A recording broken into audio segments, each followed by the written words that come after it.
जय श्री कृष्णा। राधे राधे। आप सभी पर श्री हरि की कृपा बनी रहे। आइए आज हम सुनेंगे गीता जी का 16वां महात्म्य। श्री महादेव जी कहते हैं, पार्वती अब मैं गीता के 16वें अध्याय का महात्म्य बतलाऊंगा। सुनो।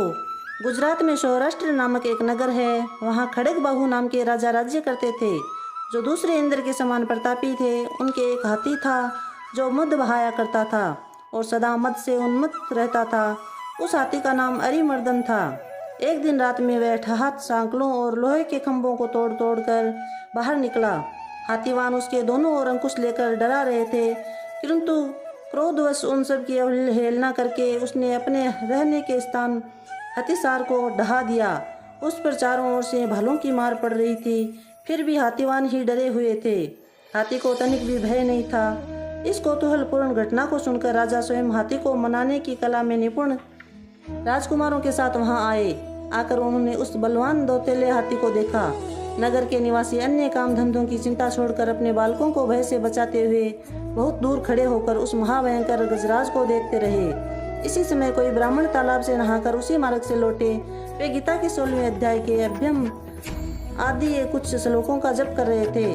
पूर्ववासियों और पिपलवानों महावतों ने उन्हें बहुत मना किया, किंतु उन्होंने किसी की न मानी।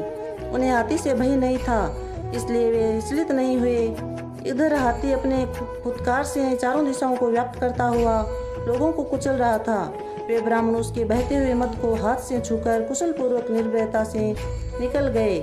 इससे वहां राजा तथा देखने वाले पूर्ववासियों के मन में इतना विस्मय हुआ कि उसका वर्णन नहीं हो सकता। राजा के कमल नेत्र चकित हो उठे थे। उन्होंने ब्राह्मण को बुलाकर पूछा, सवारी से उतरकर उन्हें प्रणाम किया और पूछा कि हे ब्रह्मान, आज आपने ये महान अलौकिक कार्य किया है, क्योंकि इस काल के समान भयंकर गजराज के सामने से आप सकुशल लौट आए हैं। प्रभु, आप किस देवता का पूजन करते हैं तथा किस मंत्र का जाप करते हैं, बतलाइए। आपने कौन सी सिद्धि प्राप्त की है? ब्राह्मण ने कहा, राजन, मैं प्रतिदिन गीता के 16वें अध्याय के कुछ श्लोकों का जप किया करता हूँ, इसी से ये सारी सिद्धियाँ प्राप्त हुई है। श्री महादेव जी कहते हैं, तब हाथी का कौतूहल देखने की इच्छा छोड़कर राजा ब्राह्मण देवताओं को साथ लेकर अपने महल में आए। वहां शुभ मुहूर्त देखकर 1,00,000 स्वर्ण मुद्राओं की दक्षिणा देकर उन्होंने ब्राह्मण को संतुष्ट किया और उनसे गीता मंत्र की दीक्षा ली। गीता के 16वें अध्याय के उभयम आदि कुछ श्लोकों का अभ्यास करने के बाद उनके मन में हाथी को छोड़कर उसके कौतूहल देखने की इच्छा जागृत हुई। फिर तो एक दिन सैनिकों के साथ बाहर निकलकर राजा ने हाथीवानों से उसी मत गजराज का बंधन खुलवाया। वे निर्भय हो गए। राज्य के सुख विलास के प्रति आदर का भाव नहीं रहा। वे अपना जीवन तृणवत समझकर हाथी के सामने चले गए। साहसी मनुष्य में अग्रणी राजा खड़ग बाहु मंत्र पर विश्वास करके हाथी के समीप गए और मद की अनवरत धारा बहते हुए उसके रण स्थल को हाथ से छूकर सकुशल लौट आए।